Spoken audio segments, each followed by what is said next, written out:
Hello and welcome to MS Gaming. I am Phoenix and I am back with another Starship review. Now, I'm going to be reviewing the Odyssey Star class cruiser. This will be a four-part series. I am going to be reviewing the operations, the science, and the tactical versions of the Odyssey Star Cruisers. This is the T5 version, not the T6. The first video here, I think, is going to probably be a little bit longer than the other three. Possibly the fourth one might be long, just depending on what I do with it.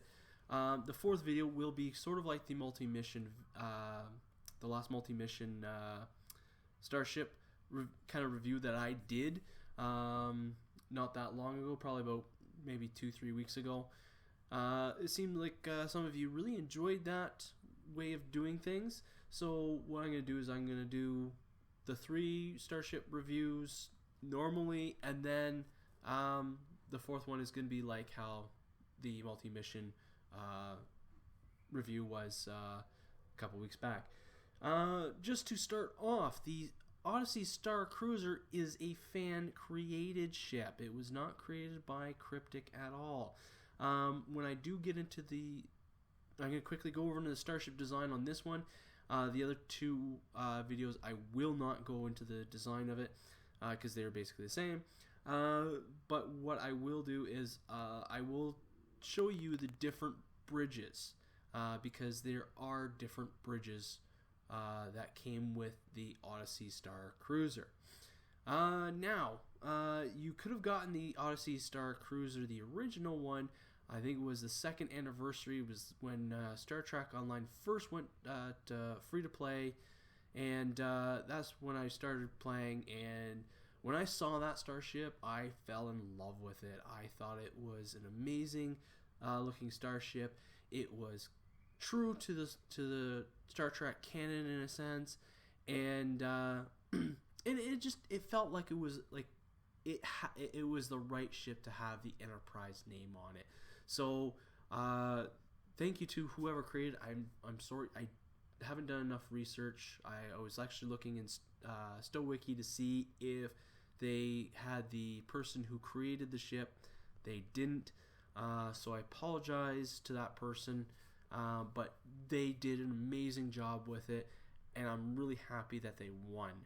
Now, let's get on with the review of the Operations Star Cruiser. So this is the one for engineering. So let us look at the stats of this vessel.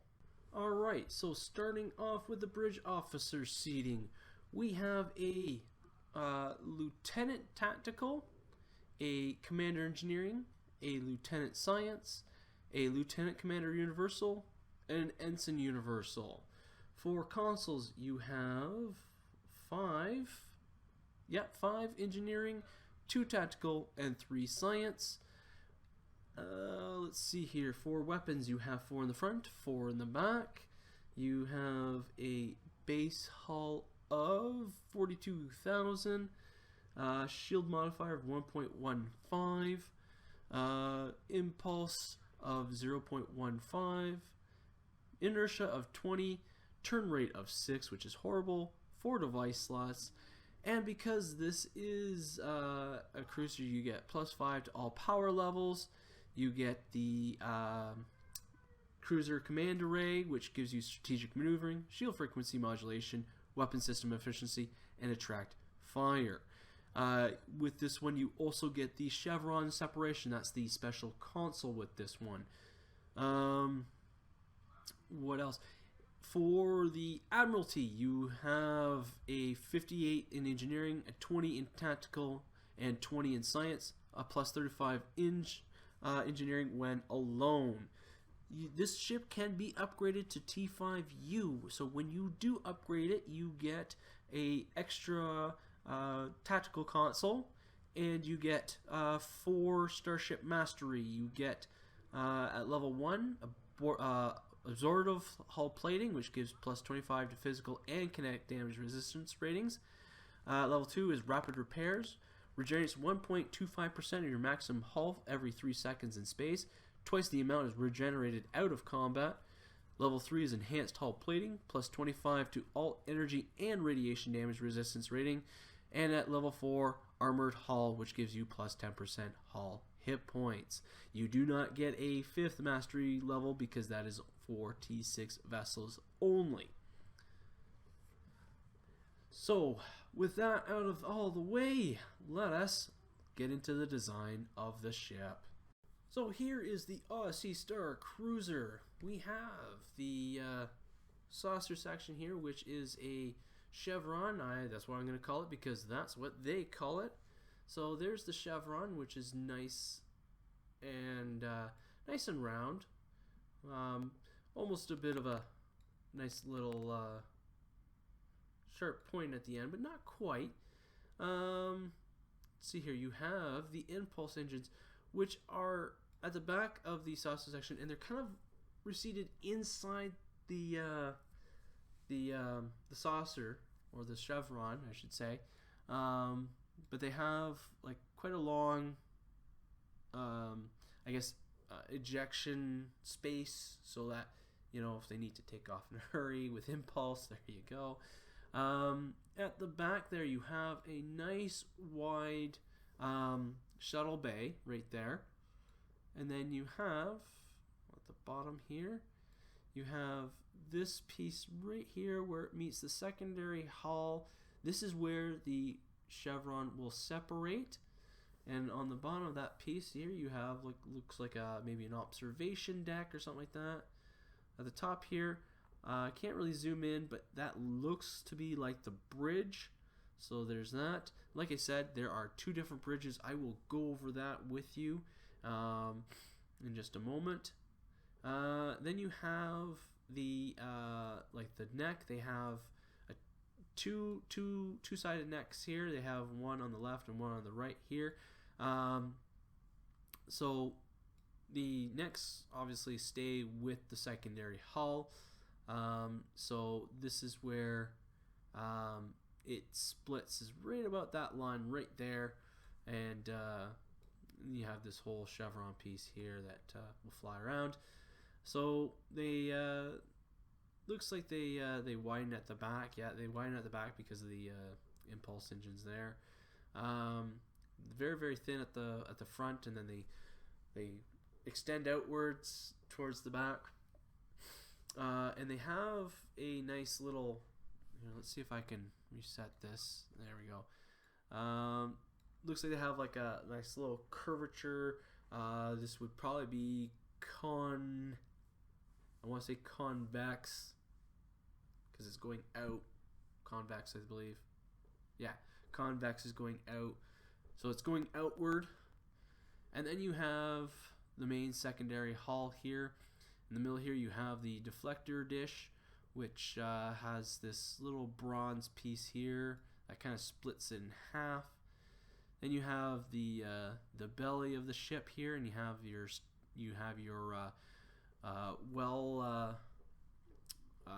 well identified slope that goes upwards. In this case, it's got a bit of a little indent there. I can't really tell if there's supposed to be something in there or not, but it does flatten. It flattens out for the most part, and it does flatten out. Now, all the Odysseys that you get in this Zen store will look like they have the Aquarius vessel. That's just for if you have the tactical version or if you have the console, it's going to show up there. In the original Star Cruiser, that is not there, so just so that you are aware of that. So then at the top of the secondary hull here, nice and flat. At the top here, a bit of a slope around the edges, and then especially after the where the neck ends, sort of, and then where the secondary hull kind of begins, it slopes down even more. Then for the struts or the pylons here, you have nice wide at the front and the back there, nice curvature that goes sweeps back and then upwards, and then it it kind of gets smaller, and then it winds back out once it reaches the nacelles here. So for the nacelles here, you have the ram scoops or Bassar collectors, which one you prefer. There is looks like a ring that holds it in place, and then you have the hull plating covering the top of it, nothing on the bottom there, and then you have the little ribbed area here. It goes almost doesn't go all the way around, but it goes from the left side to the right side on either side there, and just curves under where the Bassard or ram scoops are, and then that separates that from the actual warp nacelle. So where you see on the side, you see the warp nacelle on either side there. A lot of hull plating on the bottom and on the top. At the top here, it is very thin at the top. So, but the warp nacelle itself is not a big warp nacelle, so it's okay. But you do see that it is a little bit bigger near the front of the ship, and then as it goes back, it's kind of streamlines downwards or inwards to the tip here. Ooh, there we go. And then I can't tell. I don't think it has like any little. Well, it's got a bit of a wing, a bit. The bottom hull plating here kind of looks like it's flat at the. It might maybe like a bit of a rectangle area, and then you have the top hull plating, which kind of covers it in a kind of like a roof aspect to it. And then along the pylons here, you have which looks like extra little impulse engines as well. So yeah, that is the design of the ship. For customization, before the T6 version came out, the only style that you got was Odyssey. But now you have the Endeavour, you have the Sojourn, and the Yorktown versions. You have patterns and whatnot here. Material, you have 1 through 7. You can only get 7 if you have the T6 version, and the upgrade version as well for T6. So since I don't have T5 or the T6 versions, I can only go 1 through 6. Color palettes, again, nice wide range of color palettes. Windows, you have 1 through 5. So there's, let's get a bit better look at the windows here. So you have type 1, type 2, 3, 4, and 5. And then for bridges, you can customize your bridge any way you want. Now, like I said, this bridge, this ship comes with 2. You have the Aquarius Bridge and you have the Odyssey Bridge. So first I'm going to show you the Odyssey Bridge. Alrighty, so here is the Odyssey Bridge. A nice big quarter right from the turbo lift, which doesn't really make sense to me. Then you have a huge bridge here. So you got these big supports here that hold it up in place. Here you have a big, large panel that people like to stare at, apparently. And you have a panel here that I guess describes the functions of the ship. You have looks like science stations, or science stations. They say science. No, they could be science or they could be engineering stations. Who knows? Then you have like a whole ton of them, and then you have 2 of these round things. These could be science stations or tactical stations. I don't know what these ones are. A little weird. You have like 3 glass panels. Are they glass? Let's see. Whoa. What the heck's going on with my camera here?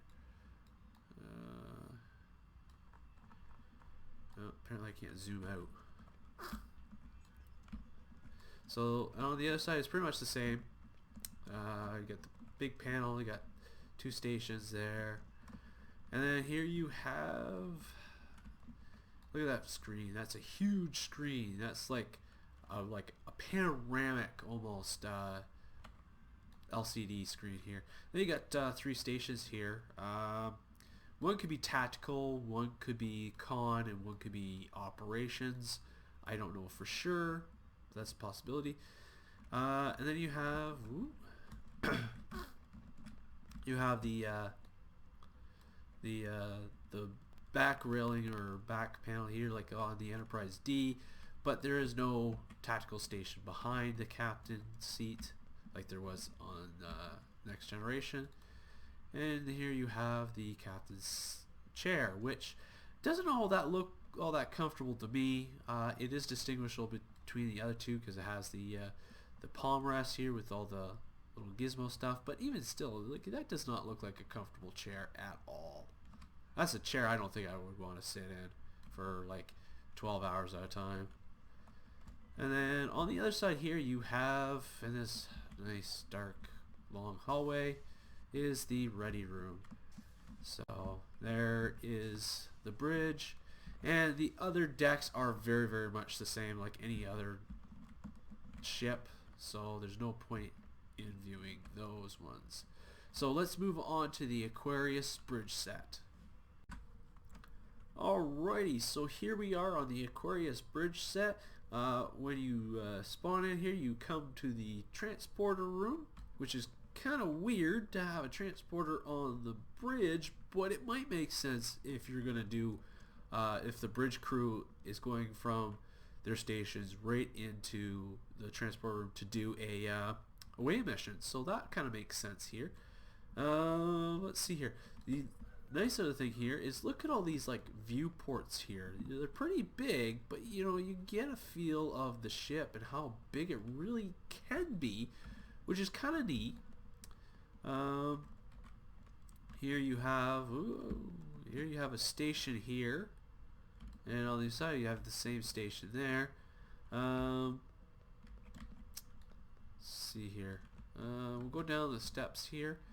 So you got a couple of stations on either side. They could be science or engineering, I'm not entirely sure, or whatever else you got. You have a station here which could be a con, and then you have another station here which could be operations.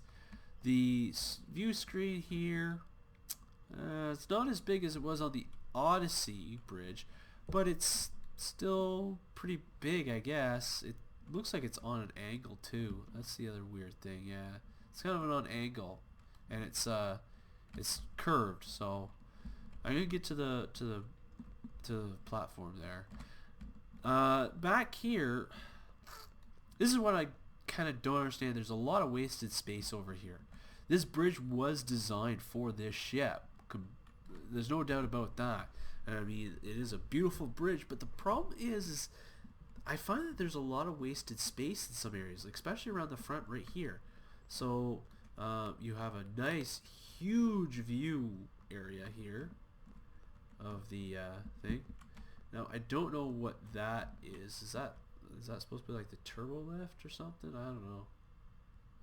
That looks a little weird there. It could be something that just they haven't thought of, or let's see here. Is that the bridge or no? That's the ready room. Okay, ready room. Yeah, it's pretty bland. I don't like the ready rooms. Down here, again, this is kind of weird down here. I don't know. I don't think this bridge was well thought out.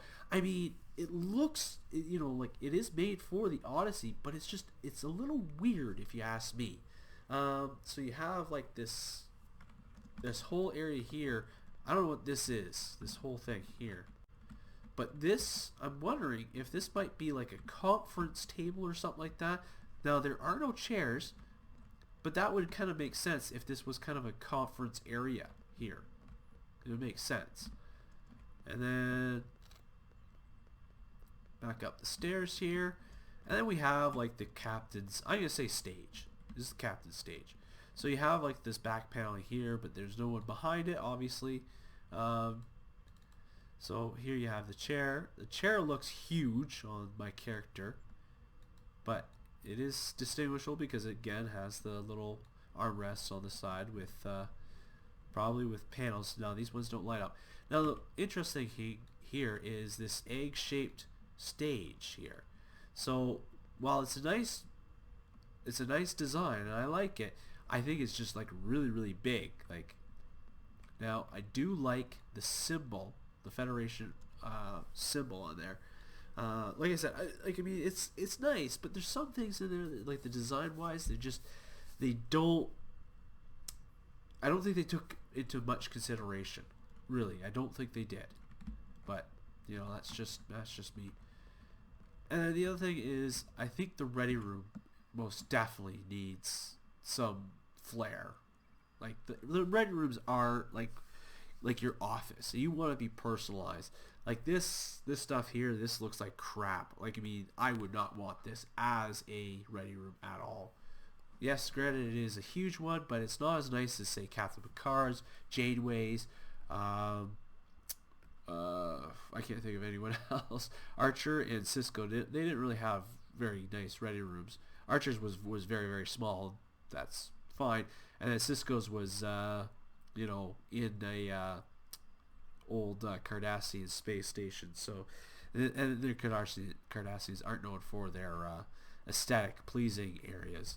But, you know, overall, the Aquarius Bridge, you know, I like it. There's just some things that I would like to see maybe improved upon, like this whole area. Maybe push all this back a bit, and then back here, because you're moving the whole bridge, all this stuff moving forward. And back here, maybe have like science stations or something like that, or whatever. But yeah, like, there's some wasted space, so just doesn't make sense to me. Anyways, let's move on with the rest of the review, shall we? The usual disclaimer, this is my current setup. It is nowhere near perfect, nor will it ever. So, like I said, this is always a work in progress. I am working on replacing actually a lot of my stuff here. My thinking is I'm going to go with all dual beam banks in the front, and I'm going to have them all with critical damage with damage times 3, and then all my phaser arrays are going to be put in the back. I'm going to replace the cutting beam and ancient omnidirectional beam with the beam arrays with critical hit and damage times 3. So that's my plan. Whether it actually works or not, I don't know. I did a quick test. I did over 10K, but there was some issues with that, and my internet was horrible that day. So, but anyways, as I currently have, I have 2 beam arrays in the front, all with critical hit and damage times 3. 1 dual beam bank with critical hit and damage times 3, and then here's the one I'm trying to replace. All the beams in the front here is critical damage with damage times 3. The back I have the fleet, and they're all fleet except for the these 2 here. 2 beam arrays with the critical hit damage times 3. Have the ancient omnidirectional beam array in the back and kinetic cutting beam, as I've already discussed those. For the deflector, impulse, and shield, I have the Borg set, which is going to give me the 3-piece set. The one is the autonomous regeneration sequencer, and then the multi-regeneration shield array assimilated tractor beam. So that's cool there. For the warp drive, I have the Odyssey Subspace Rift Warp Core. For devices, I have a weapons battery, shield battery, subspace field modulator, and Delta Alliance reinforcement beacon. For the engineering consoles, I have 3 RCS accelerators for my turn rate. 2 are at 40%, the other one is at 37.5%. And then I have 2 neutronium alloys, both at 17.5% for kinetic and all energy damage resistance. For science consoles, I have the assimilated module and the Nakura particle converter. And for tactical consoles, I have the anti-proton mag regulators. I haven't upgraded these ones to the rare ones, but what can you do? Now, also for science, I have the chevron separation. So what it does is it separates the chevron from the rest of the ship. So when it does separate, my crew capacity is set to 1,000, which is irrelevant now because crew capacity or whatever has no bearing in this game anymore. So that's actually a moot point.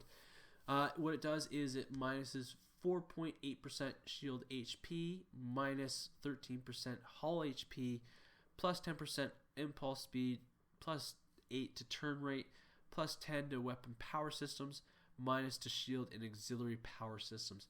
I don't know if I'm gonna do a, kind of like on the third video where I have all three. I'm not sure. I'll have to look into that. But there is 2 and 3 piece bonus sets. For the 2-piece bonus set, you get enhanced engineering systems, which is probably beneficial to this one right here. You get +1 to flight turn rate, 25% recharge time, reduction to the Odyssey console set, +12 Starship Energize hull plating, +12 Starship ablative hull plating, and +12 Starship electroplasmic system flow. For the 3-piece set, you get the enhanced chevron separation, and it says this bonus allows your Odyssey separations to deploy its own worker bees while separated. In addition, it gains the Gravity Well 3 ability, which is kind of nice, but at the same time, it's kind of lame. I'm gonna be honest with you. I don't. It's a lame console. Even separating the chevron doesn't really do much for you, but that's just me. So this is the current skill set I have going for me. I went mostly with defense with some firepower and whatnot. I'm trying. I think I looked at someone's build. There was like an aggro tank build, and that's kind of what I'm trying to do here. Is trying to do an aggro tank build. I don't know if it's very successful, but it works. This is what I got going on for traits. So I have accurate, beam training, innocuous, elusive, living hull, operative, grace under fire. Actually, I can remove that because I don't need it. And let's put in...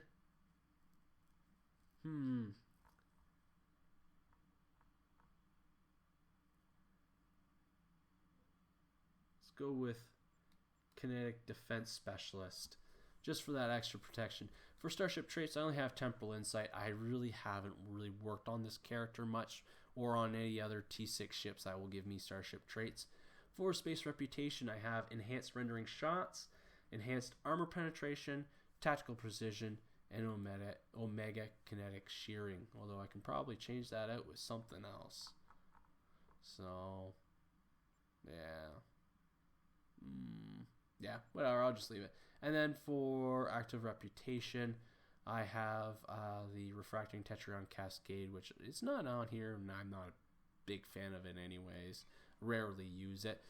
So, and for stations, for my Commander Engineering, I have Emergency Power Weapons 1, Engineering Team 2, Emergency Power Shields 3, and Ace Tom Beam 2.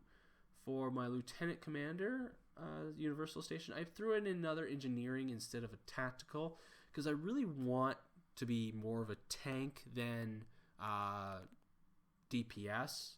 So I have Emergency Power Weapons 1, Emergency Power Shields 2, and Engineering Team 3. So I have the whole bunch here so that I can just, if one's still on cooldown, hopefully the other one should not be, and I can use that. I do have the Miracle Worker, which does save my bacon quite a bit. Lieutenant Science, I have Science Team 1 and Hazard Emitters again. It's just a backup, so if these ones are not available, I have these ones as a backup. And then for the Lieutenant Tactical, I have Tactical Team 1 and Fire at Will 2. And then for the Ensign Universal, I threw in another Tactical for Fire at Will 1. So I have the extra aggro shots. So that's what I got going for me at this point. Now I'm not really gonna be doing advanced Borg STF. I'm gonna be doing that in the 4th video. So I'm not gonna show you the whole thing. I'm gonna just show you parts of it, and then I'm going to show you the DPS counter, and then yeah. So for this STF, I'm probably going to do something fairly quick and easy. Just give it a bit of a shakedown, and then I'll show you the Borg STF in the 4th video. So without further ado, let's get into that.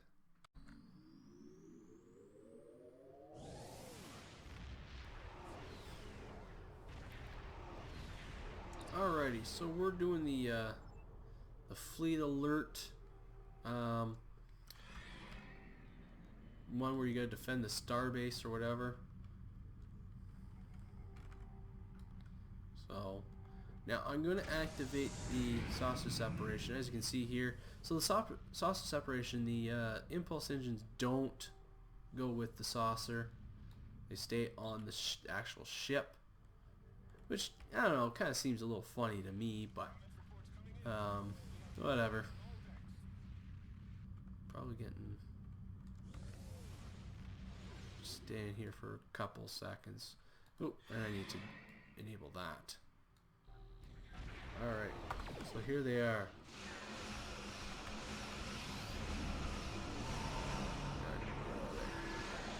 Right underneath me. That's what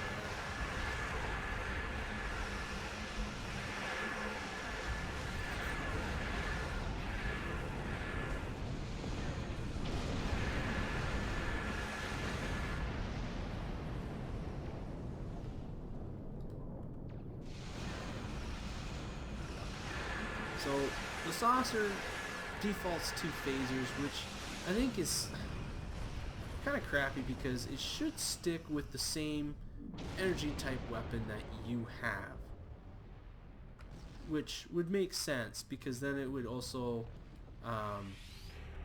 get the same sort of buffs that that you get. Now I'm gonna head over here because there's not too many people over here.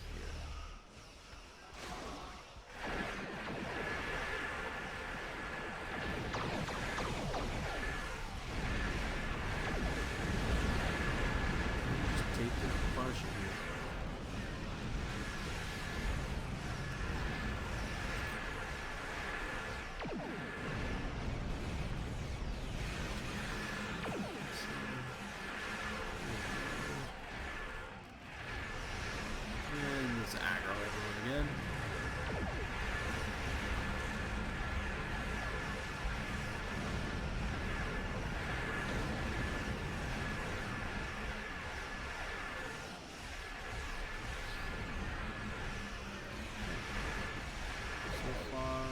So good.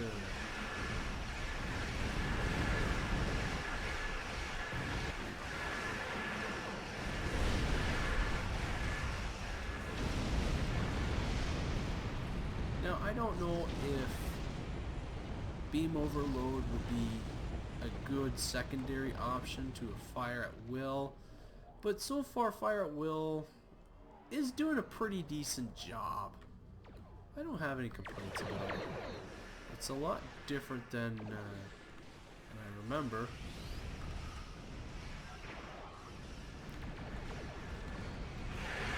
We'll get rid of it, so we can just shoot everyone. Just aggro them.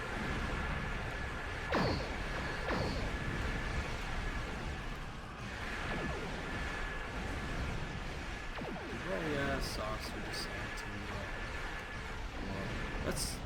let's engage some threatening stance here. Oh no, saucer is still in the game, which is awesome.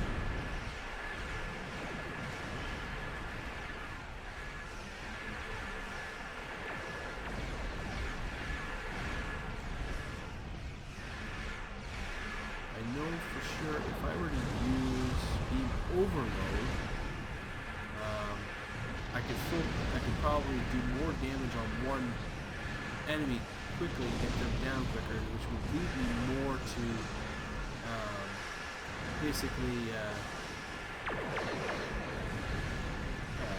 killing off probably maybe more enemies.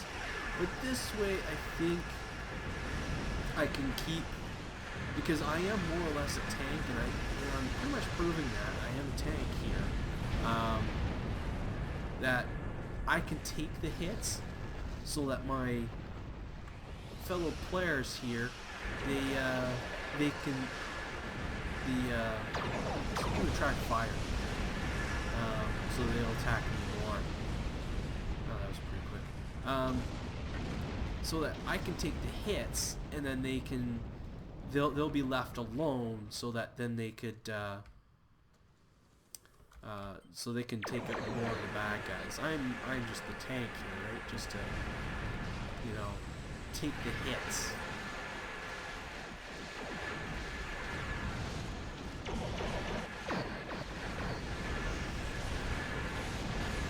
My job is not to do all the DPS. My job is to take the hits, so that the fellow players here, they can take out the enemy no problem. See, look at all that. Look at that. That's a lot of stuff we gotta go through. Alright. So, you know, it's that was pretty quick.